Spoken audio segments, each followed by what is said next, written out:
Special দুটো দোয়া আজকে আপনাদের শিখায়া যাব, শুনবেন? পেরেশানিতে পড়লে, টেনশনে পড়লে এই দোয়াটা।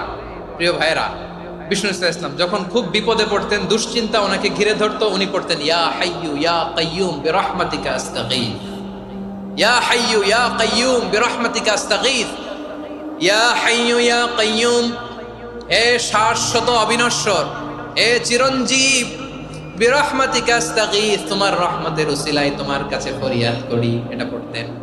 আবার আরেক বর্ণনায় এসেছে ইয়া হাইয়ু ইয়া কাইয়ুম বিরহমাতিকা আস্তাগীথ আসলিহ লি শা'নি কুল্লাহু ওয়ালা তাকিলনি ইলা নাফসি তারফাতা আইন, আসলিহ লি শা'নি কুল্লাহ, আল্লাহ আমার সবকিছু আপনি সেটেল করে দেন, আমাদের সব ঝামেলা সেটেল করে দিতে পারে কে?